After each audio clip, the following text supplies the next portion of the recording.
ಲೋಕಸಭಾ ಚುನಾವಣೆಗೆ ಸಜ್ಜಾಗಿರುವಂತಹ ಅಭ್ಯರ್ಥಿಗಳು ಪ್ರಚಾರಕ್ಕೂ ಮುನ್ನವೇ ಟೆಂಪಲ್ ರನ್ ಆರಂಭ ಮಾಡಿದ್ದಾರೆ. ಆದಿಚುಂಚನಗಿರಿ ಮಠಕ್ಕೆ ಮೈಸೂರು ಬಿಜೆಪಿ ಅಭ್ಯರ್ಥಿ ಯದುವೀರ್ ಭೇಟಿ ಕೊಟ್ಟರು. ಈ ವೇಳೆ ಪೂರ್ಣ ಕುಂಭ ಸ್ವಾಗತ ಕೋರಲಾಯಿತು. ಕಾಲಭೈರವೇಶ್ವರನಿಗೆ ವಿಶೇಷ ಪೂಜೆ ಸಲ್ಲಿಸಿ ನಿರ್ಮಲಾನಂದ ಶ್ರೀಗಳನ್ನ ಭೇಟಿ ಮಾಡಿದ್ರು, ಆಶೀರ್ವಾದವನ್ನ ಪಡೆದ್ರು. ಇನ್ನು ಟಿಕೆಟ್ ವಂಚಿತ ಸಂಸದ ಪ್ರತಾಪ್ ಸಿಂಹ ನಾಳೆಯಿಂದ ಪ್ರಚಾರ ಕಣಕ್ಕೆ ಬರ್ತಾ ಇದ್ದಾರೆ ಅಂತ ಸಾಮಾಜಿಕ ಜಾಲತಾಣದಲ್ಲಿ ಬರೆದುಕೊಂಡಿದ್ದಾರೆ. ಈ ಮಧ್ಯೆ ತುಮಕೂರು ಬಿಜೆಪಿ ಅಭ್ಯರ್ಥಿ ಸೋಮಣ್ಣ ಕೂಡ ಆದಿಚುಂಚನಗಿರಿ ಮಠಕ್ಕೆ ಭೇಟಿ ಕೊಟ್ಟರು, ಶ್ರೀಗಳ ಆಶೀರ್ವಾದವನ್ನ ಪಡೆದ್ರು. ಬಳಿಕ ತಿಪಟೂರಿನ ದಸರಿಘಟ್ಟ, ಚೌಡೇಶ್ವರಿ ದೇಗುಲ, ನೊಣವಿನಕೆರೆ, ಕಾಡುಸಿದ್ದೇಶ್ವರ ಮಠಕ್ಕೆ ಭೇಟಿ ಕೊಟ್ಟರು.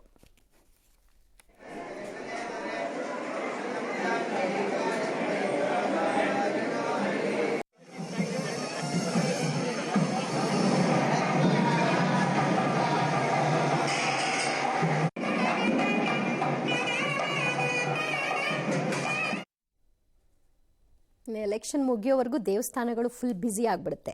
Doctor K Sudhakar, SR Vishwanath ಮಧ್ಯೆ ಚಿಕ್ಕಬಳ್ಳಾಪುರದ ಜೆಡಿಎಸ್ ವಿಚಾರ ಈಗ ಎಂಟ್ರಿ ಆಗಿದೆ. ಚಿಕ್ಕಬಳ್ಳಾಪುರದಿಂದ ನೀವೇ ಸ್ಪರ್ಧೆ ಮಾಡೋದಾದ್ರೆ ಬಿಟ್ಟು ಕೊಡ್ತೀವಿ ಅಂತ ಅಮಿತ್ ಶಾ ಆಫರ್ ಕೊಟ್ಟಿದ್ದಾರಂತೆ. ಕೋಲಾರ ಬದಲಿಗೆ ಚಿಕ್ಕಬಳ್ಳಾಪುರವನ್ನ ಬಿಜೆಪಿ ಬಿಟ್ಟು ಕೊಡುತ್ತಾ, ಚಿಕ್ಕಬಳ್ಳಾಪುರ ಕ್ಷೇತ್ರದಿಂದ ಎಚ್ಡಿಕೆ ಅಖಾಡಕ್ಕೆ ಇಳಿತಾರಾ ಅನ್ನೋದು ಈಗ ಸದ್ಯ ಚರ್ಚಿತ ವಿಚಾರ.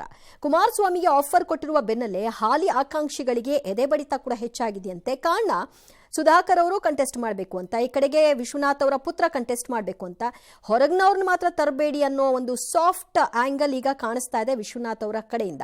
ಸುಧಾಕರ್ಗಾದ್ರೂ ಕೊಡಿ, ಇಲ್ವೇ ನನ್ನ ಮಗನಿಗಾದ್ರೂ ಕೊಡಿ, ಆದ್ರೆ ಹೊರಗಡೆ ಅವ್ರು ಬೇಡ ಅಂತ ಅವ್ರು ಹೇಳ್ತಿದ್ದಾರೆ. ಈ ಮಧ್ಯೆ ದಾವಣಗೆರೆಯಲ್ಲಿ ಸಿದ್ದೇಶ್ವರ ಪತ್ನಿ ಬದಲಿಗೆ ಬೇರೊಬ್ಬರಿಗೆ ಟಿಕೆಟ್ ಕೊಡಬೇಕು ಅಂತ ರೇಣುಕಾಚಾರ್ಯ, ರವೀಂದ್ರನಾಥ್ ಮತ್ತು ಕರುಣಾಕರ ರೆಡ್ಡಿ ಆಗ್ರಹ ಮಾಡಿದ್ದಾರೆ. ಅವ್ರ ಜೊತೆ ಏನಾದರೂ ಮಾತುಕತೆ ಆಗಿದೆಯಾ? ನಾವು ಇವತ್ತು ಬೆಳಗ್ಗೆ ಮಾತಾಡಿದ್ವಿ, ನಿನ್ನೆನೂ ಮಾತಾಡಿದ್ದೀವಿ.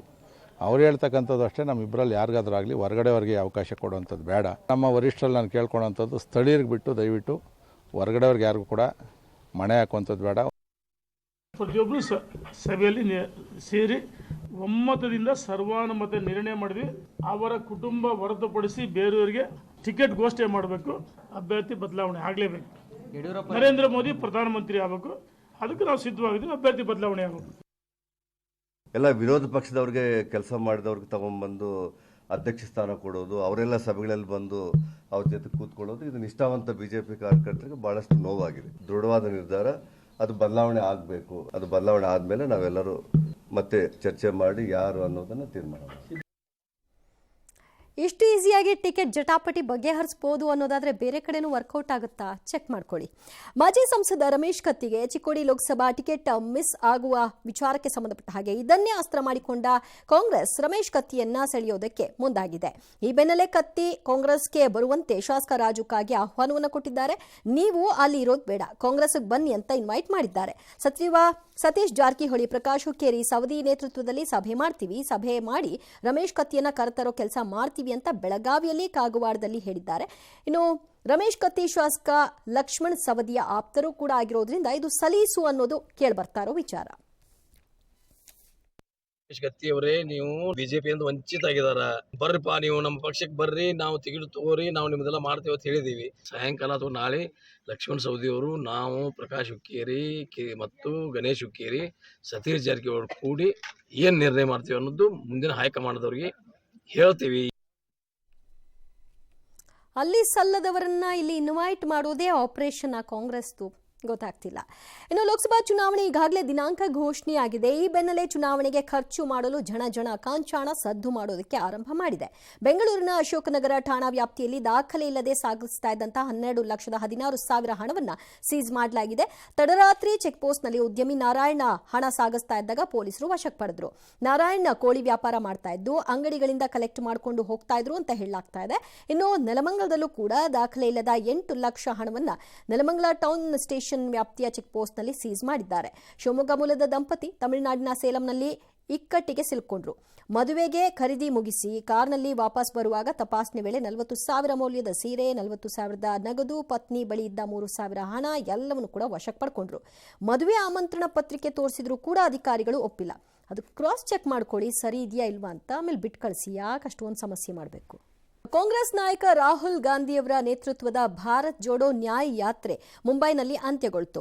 ಜನವರಿ 14ರಂದು ಪ್ರಾರಂಭವಾದ ಈ ಯಾತ್ರೆಯು 16 ರಾಜ್ಯಗಳು 110 ಜಿಲ್ಲೆಗಳಲ್ಲಿ ಸುಮಾರು 4700 ಕಿಲೋಮೀಟರ್ ಸಾಗಿತ್ತು. ಮುಂಬೈನ ಶಿವಾಜಿ ಪಾರ್ಕ್ಗೆ ತೆರಳುವ ವೇಳೆ ರಾಹುಲ್ ಗಾಂಧಿ ಮಾತನಾಡಿ, ಬಿಜೆಪಿಗರಿಗೆ ಸಂವಿಧಾನ ಬದಲಿಸುವಷ್ಟು ಧೈರ್ಯ ಇಲ್ಲ ಅಂತ ಅನಂತಕುಮಾರ್ ಹೆಗಡೆ ಹೇಳಿಕೆಗೆ ಟಾಂಗ್ ಕೊಟ್ಟರು.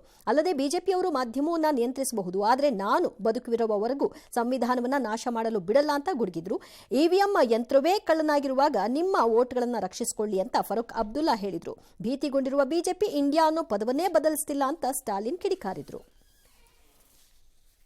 ಕರುನಾಡ ರತ್ನ ಡಾಕ್ಟರ್ ಪುನೀತ್ ರಾಜ್ಕುಮಾರ್ 49ನೆಯ ಹುಟ್ಟುಹಬ್ಬ ಇವತ್ತು ಕಂಠೀರವ ಸ್ಟುಡಿಯೋದಲ್ಲಿ ನಡೆಯಿತು.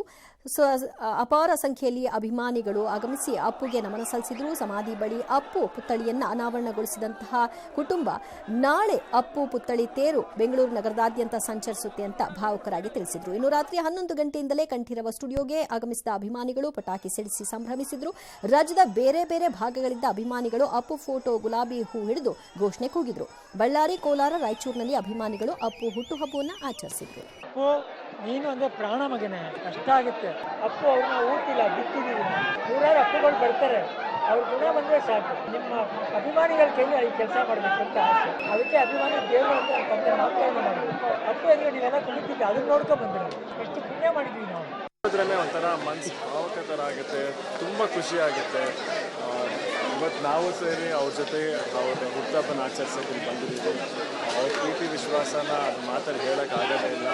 ಜೊತೆಗೆ ಇವತ್ತು ಸ್ಫೂರ್ತಿ ದಿವಸ, ಎಲ್ಲರಿಗೂ ಸ್ಫೂರ್ತಿ ದಿನ ಶುಭಾಶಯಗಳು. ಇಲ್ಲಿ ಪುನೀತ್ ರಾಜ್ಕುಮಾರ್ ಸರ್ ಬಗ್ಗೆ ಎಷ್ಟು ಹೇಳಿದ್ರು ಮರೆಯೋಕ್ಕಾಗಲ್ಲ ಸರ್. ಅವ್ರದ್ದು ಒಂದು ನೆನಪು, ಕರ್ನಾಟಕಕ್ಕೆ ಸಲ್ಲಿಸಿದ ಸೇವೆ, ಸಿನಿಮಾ ರಂಗ ಆಗಿರ್ಬೋದು, ಸಾಮಾಜಿಕ ಸೇವೆ, ಸೂರ್ಯಚಂದ್ರ ಇರುವವರೆಗೂ ಸರ್ ಅವರ ಹೆಸರು ಅಜರಾಮರವಾಗಿರುತ್ತೆ ಸರ್. ಅವರು ಪ್ರೀತಿ ವಿಶ್ವಾಸ ಕರುನಾಡಿಗೆ ಅವರ. ಅಯೋಧ್ಯೆಯಲ್ಲಿ 48 ದಿನಗಳ ಮಂಡಲೋತ್ಸವ ಮುಗಿಸಿ ಮರಳಿ ಪೇಜಾವರ ಶ್ರೀಗಳು ಬಂದದ್ದು ಮಂಗಳೂರಿನಲ್ಲಿ ಅದ್ದೂರಿ ಸ್ವಾಗತ ಕೋರಲಾಯಿತು. ಮಂಗಳೂರು ವಿಮಾನ ನಿಲ್ದಾಣದಲ್ಲಿ ಪೇಜಾವರ ಶ್ರೀಗಳನ್ನ ಭಕ್ತರು, ಶಾಸಕರು, ಹಿಂದೂ ಸಂಘಟನೆಗಳ ಕಾರ್ಯಕರ್ತರು ಸ್ವಾಗತಿಸಿದರು. ಪೇಜಾವರ ಶ್ರೀಗಳು ಮಾತನಾಡಿದರು. ಬಳಿಕ ಮಂಗಳೂರಿನಿಂದ ಉಡುಪಿ ಕಡೆ ಮೆರವಣಿಗೆ ಮೂಲಕ ಪೇಜಾವರ ಶ್ರೀಗಳು ತೆರಳಿದರು.